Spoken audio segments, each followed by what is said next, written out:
ia berkata, setelah Nabi Shallallahu Alaihi Wasallam wafat dan Abu Bakar diangkat menjadi khalifah, orang-orang bangsa Arab kembali kafir. Maka Umar bin Khattab berkata kepada Abu Bakar, "Hai Abu Bakar, mengapa engkau akan memerangi mereka? Padahal Rasulullah Shallallahu Alaihi Wasallam bersabda, aku diperintahkan untuk memerangi manusia hingga mereka mengucapkan la ilaha illallah, tidak ada Tuhan selain Allah. Maka barang siapa telah mengucapkan la ilaha illallah, berarti dia telah menjaga hartanya dan dirinya dariku, melainkan dengan haknya. Sedangkan urusannya terserah kepada Allah." Maka Abu Bakar menjawab, "Demi Allah, sungguh aku akan memerangi orang yang memisahkan antara sholat dan zakat, karena zakat adalah hak harta. Demi Allah, seandainya mereka enggan untuk menyerahkan anak unta yang dahulu mereka biasa menyerahkannya kepada Rasulullah Sallallahu Alaihi Wasallam, pastilah akan ku perangi mereka karenanya." Lalu Umar berkata, "Demi Allah, tidaklah yang demikian ini, melainkan aku melihat bahwa Allah telah melapangkan hati Abu Bakar untuk memerangi mereka, dan aku mengerti bahwa itulah yang benar." Hadis riwayat Bukhari, juz 8 halaman 50. Abu Bakar juga mengirim surat kepada penduduk Bahrain sebagai berikut. An Anasin anna Abu Bakrin radhiyallahu an kataba lahu hadzal kitaba lamma wajjahu ilal Bahraini. Bismillahirrahmanirrahim.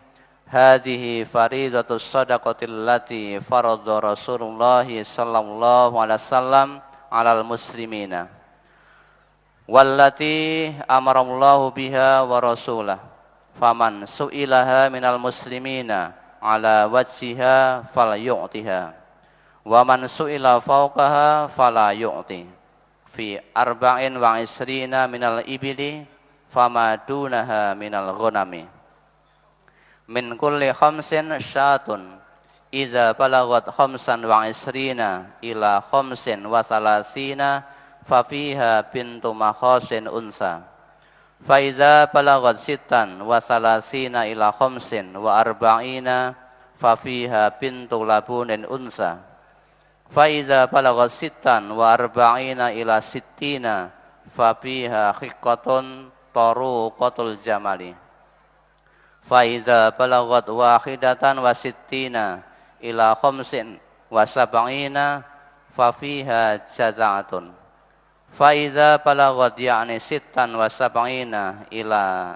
tis'ina fa fiha bintalabunin fa idza balagat ikhda wa tis'ina ila isrina wa mi'atin fa fiha khiqqatani taruqatal jamali fa idza zadat ala isrina wa mi'atin fa fi kulli arba'ina bintulabunin wa fi kulli khamsina khiqqatun.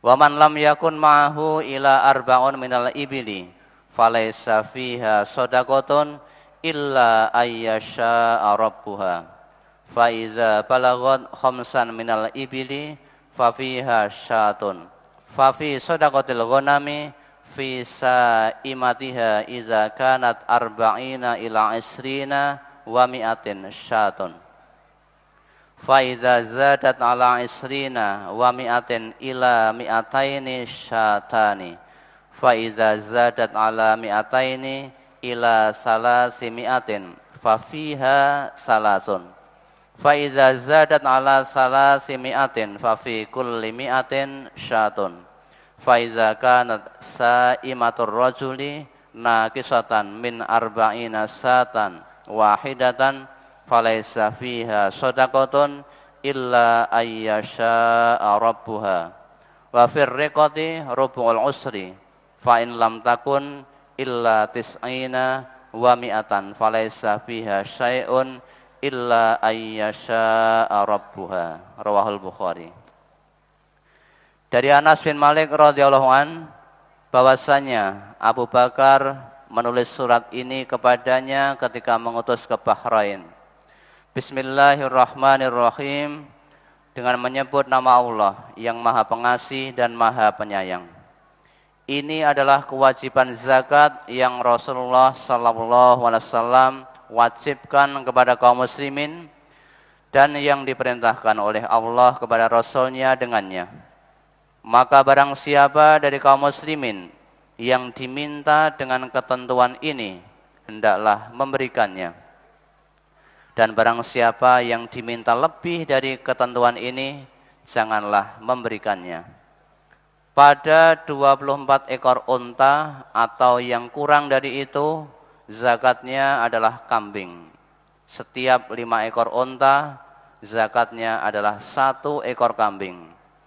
Tetapi apabila mempunyai 25 ekor unta sampai 35 ekor, zakatnya adalah 1 ekor unta bintu makhot betina, yakni anak unta betina yang umurnya masuk tahun kedua. Apabila mempunyai unta 36 ekor sampai 45 ekor, zakatnya adalah 1 ekor unta betina bintu labun, yakni anak unta betina yang umurnya masuk tahun ketiga.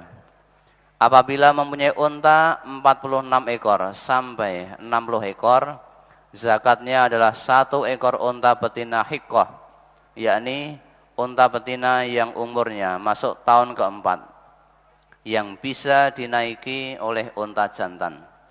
Apabila mempunyai unta 61 ekor sampai 75 ekor, zakatnya adalah 1 ekor unta betina jaza'ah, yakni unta betina yang umurnya masuk tahun kelima.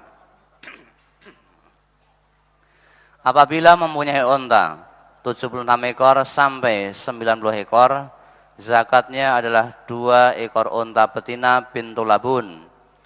Apabila mempunyai unta 91 ekor sampai 120 ekor, maka zakatnya adalah setiap 40 ekor 1 ekor unta betina bintu labun, dan setiap 50 ekor zakatnya adalah 1 ekor unta betina hiqqah.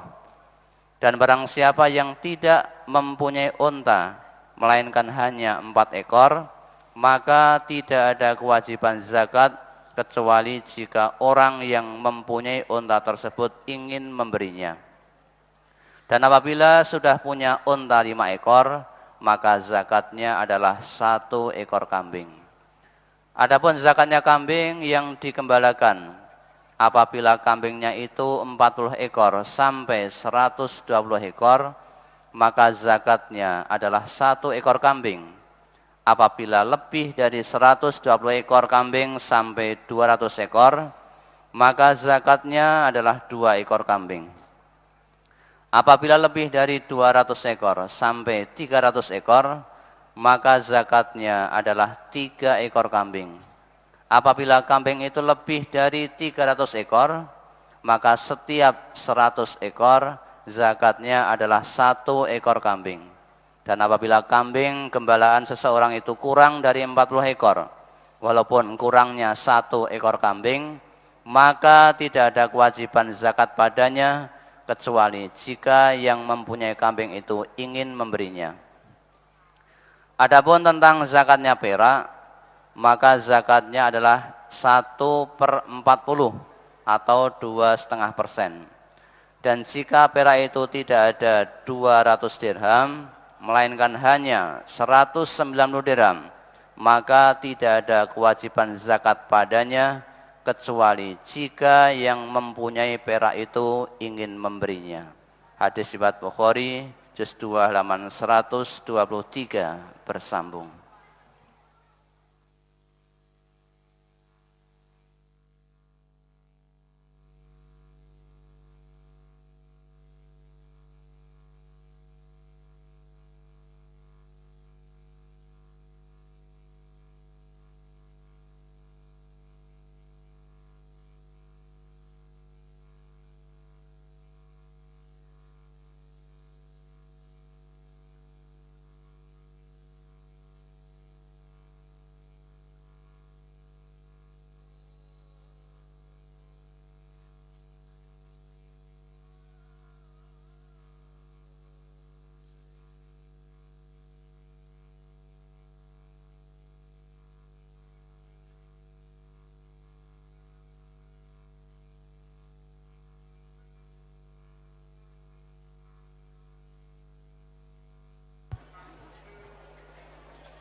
nanti ya. Kalau mau ustadznya udah naik baru dibuka.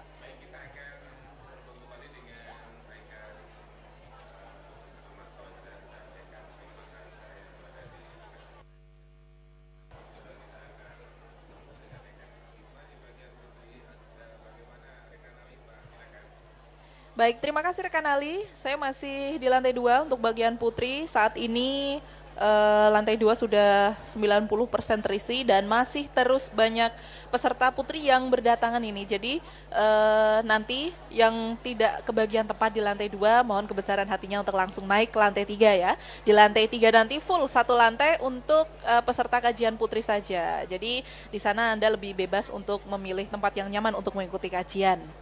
Dan langsung akan saya sambung dengan silaturahim. Kali ini saya sudah bersama dengan 2 orang ibu muda yang berasal dari Kecamatan Kebomas, Gresik, Jawa Timur. Dan langsung saja di sebelah saya ini ada Ibu Hemi. Assalamualaikum Ibu Hemi. Waalaikumsalam warahmatullahi wabarakatuh. Iya, Ibu Hemi tadi berangkat dengan rombongan Gresik ya? Iya. Iya, dari Gresik berangkat pukul berapa Ibu? Pukul 8.30 malam. Ya. Iya, pukul 20.30 malam. 20.30. Iya.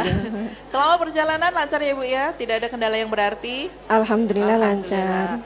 Dan ini Ibu sebenarnya kali kedua datang ke sini. Iya, kedua kalinya.